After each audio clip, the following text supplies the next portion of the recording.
Hi there, it's Tamara, and today I want to talk about something that we all, as human beings, have had to deal with, may possibly have to deal with again in the future. I mean, it's part of being human, and it is this topic called rejection. Now, I want to start out by saying that the human being was designed, you could say hardwired, to not be rejected. So back in the old days, I'm talking the old days, pre-biblical, way back when, caveman days, if you were ostracized or thrown out of your culture, thrown out of your group, I mean, and this is indigenous societies, Native Americans, just I'm sure all over the world. If that would happen, you would perish because you know the old saying, it takes a village. It doesn't just take a village to raise a child, it takes a village to be able to sustain yourself, to maintain shelter, to protect yourself from predators, to collect and to be the predator so you can gather food and bring it back. So being part of a team or a society or a family or a group is actually hardwired in our brain. We are hardwired to belong. So now fast forward to this day and age when we could absolutely be self-sustainable on our own, right? If we have a job, we can be self-sustainable. If we have some kind of income, we can buy food, we can call Instacart. So we won't actually perish. But here's what you need to know. Your brain doesn't get that. As far as your brain is concerned, if you are rejected, it's like you're dying. And so remember, all of the amygdala and all of the cortisol and adrenaline, all of the not happy hormones, the ones that put us in fight or flight, which we need. So we're not completely throwing the baby out with the bathwater, but we only need them in certain cases. Like if we've got a deadline and we've got to push through, or if the house is on fire, or we got to pull a car off someone, emergency situations, or we have to run from someone chasing us. These are good times to have cortisol and adrenaline in your system, trust me. But day in, day out business ain't the place for it. So let's talk about rejection. There are obviously a few different kinds. There is the rejection that your family has disowned you. I believe that is probably the most damaging, because when we feel abandoned or rejected by our family, that's our roots. That's our root chakra, and a little bit of our sacral chakra. So that can really, really throw us for a loop. Now, I'm not going to go down the rabbit hole of what if you were rejected or felt rejected, because remember, your body doesn't know the difference between what's real and what's imagined. So I have found in my coaching practice that those individuals who have felt rejected as children, especially, heaven forbid, before the age of 7, maybe abandonment from one of their parents, maybe a loss from a death of a parent, or maybe just flat out felt rejection, maybe getting bullied at school, maybe getting bullied at home.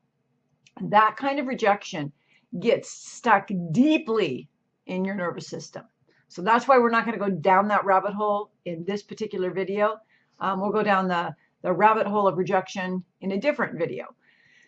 But for now, I just want you to be aware that if you've had that kind of rejection as a child, then when you're rejected or when you feel rejected in day-to-day life, it's going to hit you even harder. And this is why the techniques that I teach, which you can find online, right? You can do deep meditation, you can do hypnotherapy, you can do EFT, you can do all these things online. You can do yoga, and that will really, really help. Hypnotherapy is excellent about this. So it will really help. But what I'm trying to get you to do with this video is to understand what rejection is and ways that you can overcome it. And the first is to recognize that rejection will not kill you. I know your body says differently, but it will not kill you. In fact, that which does not kill us makes us stronger, right? Isn't that the saying? So where I see this come up, two things where I see this come up, two places. One is in business. And because I tend to work with real estate agents more than any other profession, real estate agents understand what I'm talking about. If a seller lists their house, one of your best friends lists their house with someone else, That is a deep feeling of rejection, and it hurts, right? Um, if a seller cancels a listing, right? These are the kinds of rejections that we deal with. But I just really want you to get that, yeah, your body is saying, oh my God, this could kill you. So that's going on. But if, as I said before, you have been groomed at an early age to understand that being rejected is really devastating, now it's in your nervous system, and you're going to have to really work maybe twice as hard as other people. And that's okay. You can calm yourself. In fact, on this channel, hopefully you've subscribed. On this channel, I'm going to start doing maybe once a week EFT, maybe once a week a grounding exercise, just because it is such a stressful time right now. And I know that that's the answer. And I also know, because I serve real estate agents mostly, I also know that they are among the most stressed out. I know, I've been in real estate 30 years, so I get it. But here's the thing. If you don't keep yourself calm and grounded, you can't manifest. Your manifestation muscle is dependent on your calmness. Okay? Now, the second kind of rejection that I said I would talk about, which applies to everybody, I mean everybody, is social media rejection. And social media rejection is when you post something and people call you out on it, or you make a comment and someone says something about it. Or, and this is the clincher, guys, really pay attention to this, you post something and you get no likes. Like, I work with a lot of agents, and we do marketing, and they'll be like, I posted this and that, I didn't get any likes. But I promise you, I'm putting on my marketing hat now, I promise you, there are so many people that watch and read and pay attention to your stuff. It's getting more and more risky for people who are risk adverse to hit the like button or to make a comment, but they're watching you. So if you are someone who uses social media to market and you're not getting the likes and the comments, listen, I cannot tell you how many videos or how many lives I've done in my Facebook group over the years where I got 0 likes. I mean, maybe a couple current clients are like, yeah, Tamara, you're the best. I'm like, thank you. But no other likes. But 2 days later, I get like 3 new people say, can you tell me more about your coaching? I saw your video, and people watch. So don't worry about that. Again, another video. I need to keep a list of all the videos I need to do for you. Okay. Now, I want to be really clear. Another form of rejection in social media is when you feel that you've said something or posted something that someone is opposed to. I remember, oh gosh, probably 10 or 11 years ago, I posted something, and it was, if you follow me on Facebook, I'm like all about positive and manifestation and being kind. I mean, I have never even complained on Facebook. I never do. And someone took whatever my meme was. It wasn't even a meme I created. It was just a meme. If I find cool memes, I share them every day. And someone found it offensive. And they said, I mean, it was something like, maybe you're responsible for your own joy. That's just a good old standard fact. And the person said something like, you're not responsible if your country's being torn apart. And I'm like, oh, I was so upset. Again, a decade ago, so upset that I deleted the post. Today, if that happened, I would not delete the post. I would have to follow my intuition. I might say something like, I understand how you feel. Of course, that's true, because it's up to you how you feel. I don't care what you're in the middle of. I have survived some devastation, downright devastating experiences. And I still take responsibility for my response to them, right? So that's where that comes from.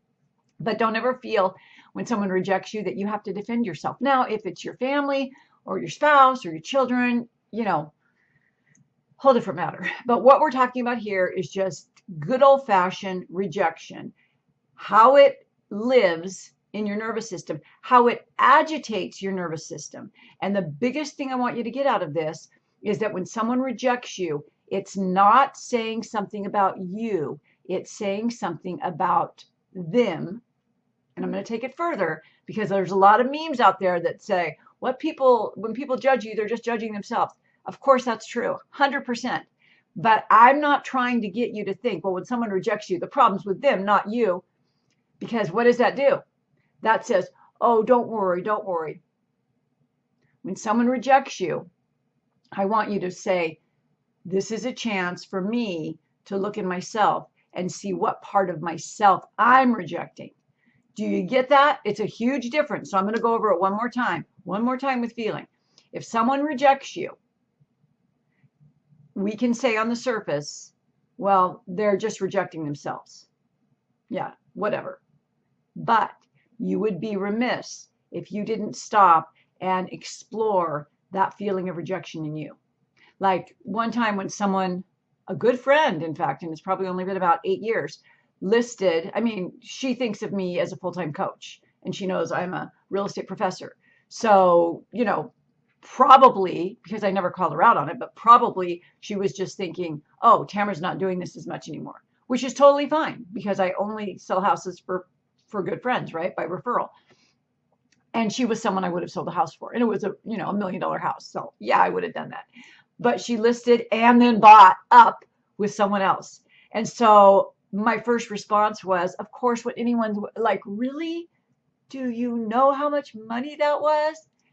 But I have the tools, I have the resources. This is what I teach. So I was able to bring myself out of it. And I was able to find that place in me that was responsible. Like I never talk about real estate with her when we have lunch. I always talk about my coaching and my speaking and my current, my most recent book, right? So I take responsibility for that. And then the other part of me said, but real estate, I'm just staying in it so I can keep my finger on the pulse because coaching is my career.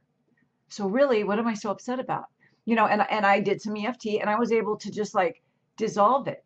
But what would have been wrong, and I don't mean wrong like I'm bad, but wrong like not evolutionary. We want to grow from things that hurt us.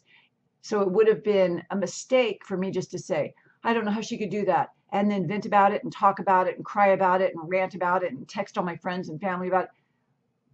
That would have just gone deeper and deeper and deeper. And then how can I be of service to my clients and to humanity at large if I'm sitting there in my own? So that's what I mean about taking radical responsibility. So even rejection requires responsibility. I know that might not be the most exciting thing to hear, but I'm telling you with every fiber of my being that it's absolutely true. We have to take radical responsibility for anything in our lives that affects us emotionally, because it doesn't mean that the bad things that happened didn't happen, that we shouldn't deal with them, and that there aren't some really naughty people out there. I'm not saying that. Sometimes you got to cut people out of your lives. What I'm saying, though, is that every time something happens in our external world that causes an internal reaction, it's time for us to sit down and look at that and feel it.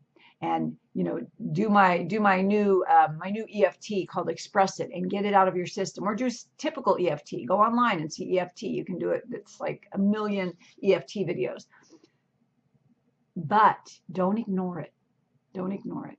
And don't beat yourself up over it either. Don't be like, oh, I must not be good because they didn't choose me, or they rejected me, or they don't like me. You're not growing from that. You are on this planet to become the very best version of yourself.